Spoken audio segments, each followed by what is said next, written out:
शिंदेंकडे गेलेले मुंबईतील 15 माजी नगरसेवक ठाकरेंकडे परत येण्याच्या तयारीत, सूत्रांची माहिती। तर काहींनी संपर्क साधला, मात्र पक्ष जोपर्यंत ठरवत नाही तोवर काही बोलता येणार नाही, सचिन अहिर यांची प्रतिक्रिया।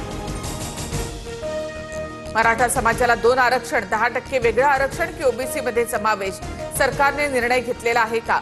हायकोर्टाचा सवाल। पुढील सुनावणी 4 ऑक्टोबरला।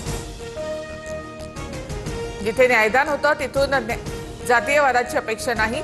मराठ्यांना 3 आरक्षण आहेत असं वाटत असल्यास सरसकट आरक्षण देऊन टाका, हायकोर्टाच्या भूमिकेनंतर जरांगेंची मागणी। तुम्ही ईडब्ल्यूएस मराठा कुणबी आरक्षण घेणार, मग बाकीच्यांनी जायचं कुठे? छगन भुजबळ यांचा हल्लाबोल। मराठा समाज इतरांपेक्षा पुढारलेला, मागास नाही असं सुप्रीम कोर्टानं म्हटल्याचा पुनरुच्चार। कुणाला नेपाळला सोडायचं हे ठरवणारे जरांगे कोण? जरांगेंना एकट्यालाच महाराष्ट्रामध्ये राहायचं आहे का? भुजबळांना नेपाळला सोडा या जरांगेंच्या टीकेला वडेट्टीवार यांचं उत्तर।